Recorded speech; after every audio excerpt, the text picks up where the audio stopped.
अब देखो pascal triangle की हेल्प से भी या फिर दूसरी तरह से भी हम इसे डिफाइन कर सकते हैं, लेकिन इसे डिफाइन करने से पहले एक काम करते हैं। इसे हम वैसे तो इसकी जो डिफाइनिंग है या प्रूफ है वो इंडक्शन से होता है, लेकिन हम पीएनसी से इसे प्रूव करके देखते हैं। ठीक है, कैसे मैं आपको बताता हूँ। a प्लस बी स्क्वायर का मतलब क्या हुआ, a plus b into a plus b. ठीक है, जब हम मल्टीप्लाई करते हैं तो कैसे होगा, a इंटू ए स्क्वायर, फिर b into a b a, फिर b into a b a and a into b a b plus b into a b square. यानी कि हमारे पास ये आता है a square plus 2ab plus b square. एक तरह से ab का जो कोफिशिएंट है वो क्या है, ab का कोफिशिएंट है number of ways to arrange a and b, या फिर number of ways to arrange two persons, वो कितना है 2, और वही कोफिशिएंट आया। क्यूब में देखते हैं, क्यूब का मतलब ये ठीक है। a कितनी बार मल्टीप्लाई हो रहा है, a कितनी बार मल्टीप्लाई हो रहा है, a इंटू ए क्यूब। सही। अब देखो a इंटू बी इंटू ए, हम देखते हैं कि a स्क्वायर बी वाली कितनी टर्म्स आएंगी, क्योंकि एक बात तो बिल्कुल क्लियर है कि जो भी टर्म आएगी उसकी ओवरऑल डिग्री 3 होगी। a स्क्वायर बी का मतलब या तो ए बी ए है, या ए बी है, या बी ए है, यानी कि a स्क्वायर बी का कोफिशिएंट वही होगा जो number of ways to arrange 2a and 1b है, 3a square b. Similarly number of ways to arrange 2b and 1a, 3ab square plus b cube. आप खुद देखो ना कैसे, यहां भी a plus b, a plus b, a plus b, b a b, b b a and a b b, यानी कि सारी पॉसिबिलिटीज यानी कि सारी अरेंजमेंट्स काउंट हो रही हैं किसकी, ए बी स्क्वायर की, यानी कि 1a एंड 2b की। तो अब हम यहां आते हैं, इसका फॉर्मूला क्या होना चाहिए, पहला स्टेप, टोटल पावर क्या है n is a natural number या होल नंबर। ठीक है, n is a whole number. अब देखो सबसे पहले इसका मतलब क्या हुआ कि n टाइम्स a है, अगर सॉरी n टाइम्स ये ब्रैकेट है, n टाइम्स ये ब्रैकेट अगर मल्टीप्लाई हो रही है तो मुझे बताओ n टाइम्स आपको मैं a देता हूं, n टाइम्स a देता हूं तो कितनी वेज में अरेंज होगा, वो अरेंज होगा n factorial upon n factorial, यानी कि nc0 a पावर n में। पॉइंट नंबर 2, दूसरे पॉइंट पे आते हैं हम। ठीक है, दूसरे पॉइंट पे आते हैं। दूसरा पॉइंट अपना क्या है, a plus B whole power n। दूसरा पॉइंट ये है कि हम एक तरफ से चलते हैं, मैक्सिमम a यूज किए हम लोगों ने। अब हमारे पास कितनी ब्रैकेट्स हैं, n।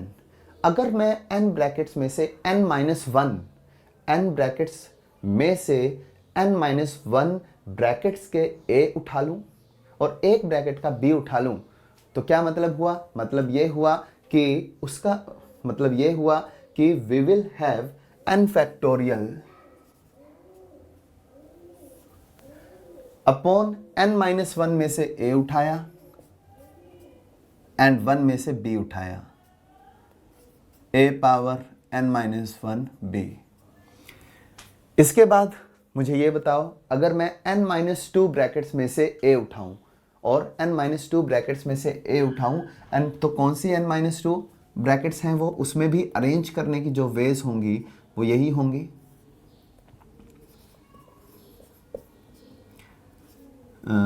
2 factorial a power n minus 2 b।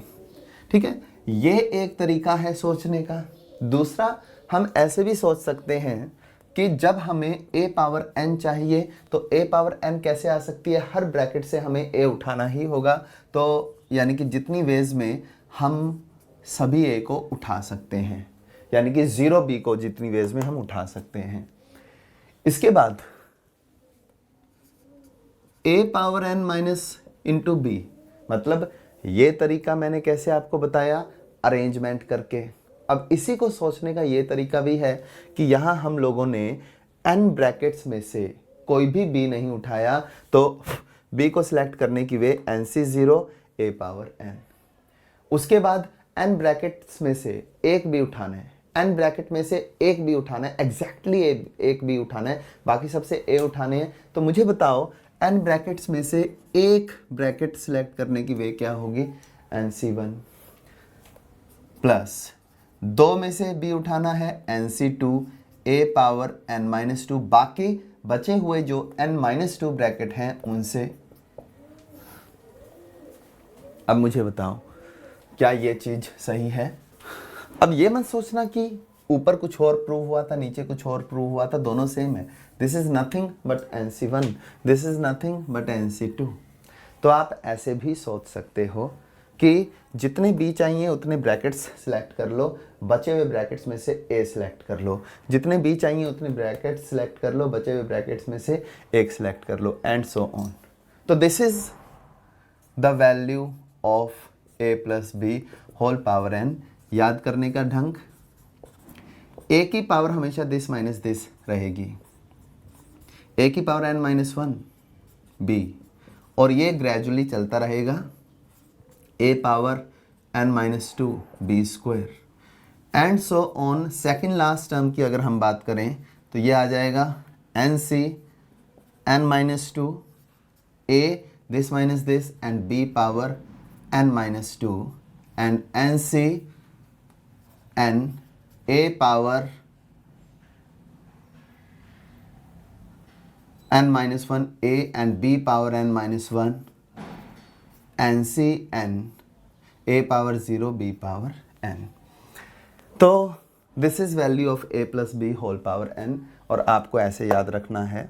Her term में आप देखो जो a की पावर है वो सुपरस्क्रिप्ट माइनस सबस्क्रिप्ट है, एंड जो b की पावर है वो सबस्क्रिप्ट है। और इसी को अगर समेशन की फॉर्म में लिखा जाए तो इसी की वैल्यू समेशन की फॉर्म में होगी summation r from 0 to n ncr a power n-r। ठीक है, तो ये जो है ये nth टर्म है। ऐसे ही अगर आप कैलकुलेट करना चाहते हैं a minus B whole power n, तो ये आ जाएगा nc0 a power n minus nc1 a power n-1 b plus nc2 a power n-2 b square minus and so on, ऐसे ही चलता रहेगा।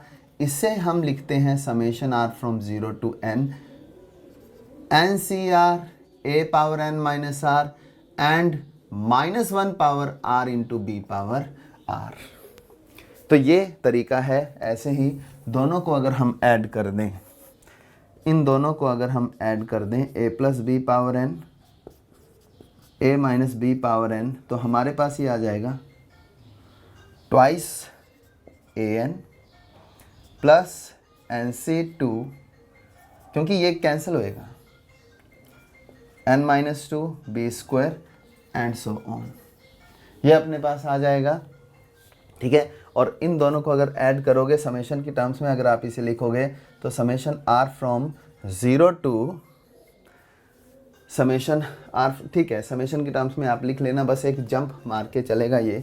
सिमिलरली दोनों को अगर हम सब्ट्रैक्ट करें, दोनों को अगर हम सब्ट्रैक्ट करें तो पहली टर्म कटेगी, बचेगी कौन सी, दूसरी टर्म। क्या बचेगा, ये nc1 a power n-1 b plus nc3 a power n-3 b cube and so on. तो ये अपने पास सिचुएशन है। तो ये वैल्यूज़ 1 फॉर्मूला, नंबर 2, 3, 4, ये चारों आपको याद होने चाहिए, और समेशन वाली फॉर्म तो ज़रूर से याद होनी चाहिए, क्योंकि यहीं पर आप अटकोगे, नहीं तो फिर यहीं पर आप अटकोगे, बाकी तो आप सीधा सीधा सोच ही लोगे। जब समेशन की टर्म्स में आपको कुछ दिया जाएगा तो ये बुद्धि आपको लगानी आनी चाहिए कि how this can be converted into this form.